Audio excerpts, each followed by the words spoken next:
Welcome back to my channel. आज हम बात करने वाले एक ऐसे स्टॉक के बारे में जिसने 5 साल में 13,000% का रिटर्न निकाल के दिया। इस कंपनी का नाम है टीना रबर एंड इंफ्रास्ट्रक्चर लिमिटेड और ये कंपनी इंगेज है रिसाइकलिंग ऑफ वेस्ट टायर्स के। और आज की डेट में भी यानी कि 29 जनवरी 2025 को भी इस कंपनी ने अपने शेयर होल्डर्स को 13% का शानदार रिटर्न निकाल के दिया, जबकि आज की डेट में इस कंपनी का शेयर प्राइस है 1232 रुपये का। तो चलिए जानते हैं इस कंपनी के ओवरऑल रिटर्न को, फंडामेंटल को और शेयर होल्डिंग पैटर्न को। तो एक साल यानी कि 2024 जो अभी खत्म हुआ, इस कंपनी ने अपने शेयर होल्डर्स को 116% का शानदार रिटर्न निकाल के दिया। यानी कि एक साल पहले इस कंपनी का शेयर प्राइस 700 के आसपास का था।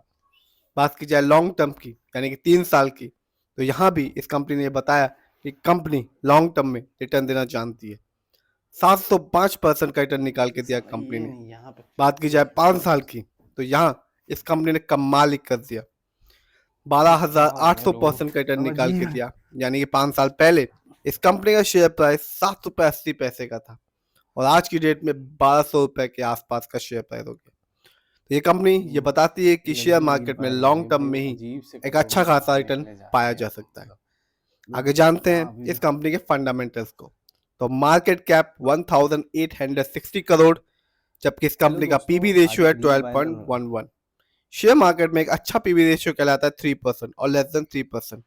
जानते हैं इस कंपनी के इंडस्ट्री पी को, तो कंपनी का इंडस्ट्री पी है 55.49 और कंपनी का डेब्ट टू इक्विटी यानी कि इस कंपनी पर लोन कर्ज है या नहीं, तो हम ये कह सकते हैं कि इस कंपनी पर किसी भी तरह का कोई लोन कर्ज नहीं है और है भी तो बहुत ही कम है, जिसका परसेंटेज है 0.76%। जानते हैं इस कंपनी के आरओई को यानी कि रिटर्न ऑन इक्विटी को, तो कंपनी का आरओई है 35.25। शेयर मार्केट में एक अच्छा आरओई कहलाता है 15 और 20% के बीच का। जब भी किसी कंपनी का आरओई हाई होता है, अब पॉजिटिव होता है जैसा कि इस कंपनी का है, तो ये बताता है कि कंपनी हमारे पैसे को सही जगह इस्तेमाल कर रही है, जिससे रिटर्न पाने की संभावना बढ़ जाती है लॉन्ग टर्म में। और जब भी किसी कंपनी का आरओई नेगेटिव होता है और कम होता है, तो ये बताता है कि कंपनी हमारे पैसे को सही से और सही जगह इस्तेमाल नहीं कर रही, इससे रिटर्न पाने की संभावना कम हो जाती है। इस कंपनी का बुक वैल्यू है 89.66 और कंपनी का फेस वैल्यू है 10। आइए जानते हैं इस कंपनी के फाइनेंशियल परफॉर्मेंस को। यदि हम ईयरली देखें तो रेवेन्यू के मामले में 23 की तुलना में 24 में कंपनी ने अच्छा परफॉर्मेंस किया और जनरेट किया 364 करोड़, जबकि 23 में इस कंपनी का रेवेन्यू था 302 करोड़। बात की जाए कंपनी के ईयरली प्रॉफिट की, तो कंपनी का ईयरली प्रॉफिट भी बढ़ चुका है जो कि 40.29 करोड़। इस कंपनी का 23 में प्रॉफिट था 21.80 करोड़। बात की जाए इस कंपनी के नेटवर्थ की, तो कंपनी ने 24 में अच्छा परफॉर्मेंस किया और जनरेट किया 128 करोड़। 23 में इस कंपनी का नेटवर्थ था 95.98 करोड़। आगे जानते हैं इस कंपनी के शेयर होल्डिंग पैटर्न को। तो प्रमोटर यानी कि इस कंपनी के ओनर्स का पैसा सबसे ज्यादा लगा हुआ है अपनी ही कंपनी में, जिसका परसेंटेज है 71%। जबकि दूसरे नंबर पर आता है रिटेल सेनर यानी कि हम लोग का पैसा इस कंपनी में लगा हुआ है 27.41% का, जबकि म्यूचुअल फंड का पैसा इस कंपनी में लगा हुआ है 0.90% का। तो कंपनी का शेयर होल्डिंग पैटर्न भी अच्छा खासा है। आज एक लड़की कंपनी बीएससी में लिस्टेड है और इस साल इस कंपनी का हाईएस्ट शेयर प्राइस गया 2179 रुपीज 20 पैसा और इस साल इस कंपनी का लो शेयर प्राइस था 580 रुपए। जानते हैं कुछ अच्छाइयों और कमियों के बारे में। तो हम पहले ही बता चुके हैं कंपनी ने सितंबर क्वार्टर में अच्छा परफॉर्मेंस किया जून की तुलना में। कंपनी एक गुड प्रॉफिट ग्रोथ परसेंटेज बना के चल रही है लास्ट 5 इयर्स में, जिसका परसेंटेज है 247% CAGR। इस कंपनी में एक good return on equity track record है लास्ट 3 इयर्स में, जिसका परसेंटेज है 28.9%।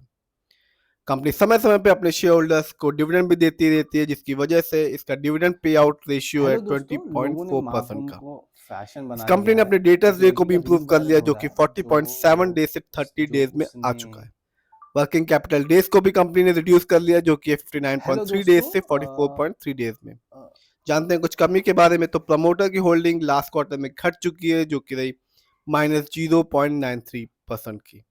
तो ओवरऑल देखें शेयर होल्डिंग पैटर्न अच्छा खासा है। फाइनेंशियल तीनों ही सेक्टर में 23 की तुलना में 24 में कंपनी ने अच्छा परफॉर्मेंस किया है। फंडामेंटल में मार्केट कैप अच्छा खासा है, कोई लोन कर्ज नहीं, आरओई भी अच्छा खासा बना हुआ है। इस समय इस कंपनी का शेयर प्राइस 1200 रुपए के आसपास का है। यदि हम रिटर्न को देखें 13,000% के आसपास का रिटर्न 5 साल में, 3 साल में परसेंट के रिटर्न के आसपास, एक साल में 116% का रिटर्न निकाल के दिया। 6 महीने में इस कंपनी ने कोई रिटर्न दिया, शेयर में बिकवाली रही और आज के दिन में यानी कि 29 जनवरी 2025 को इस कंपनी का शेयर प्राइस रहा 1200 के आसपास का और रिटर्न के तौर पे कंपनी ने 10.45% का रिटर्न निकाल के दिया। तो कंपनी शॉर्ट टर्म और लॉन्ग टर्म में रिटर्न निकाल के दे दिया और कंपनी का फंडामेंटल भी ठीक ठाक है, फाइनेंशियल परफॉर्मेंस भी ठीक ठाक है और शेयर होल्डिंग पैटर्न भी ठीक ठाक है। फिर भी किसी कंपनी के स्टॉक में पैसा लगाएं, खुद रिसर्च करें, एनालाइज करें, फिर ही अपने पैसे को स्टॉक मार्केट में लगाएं।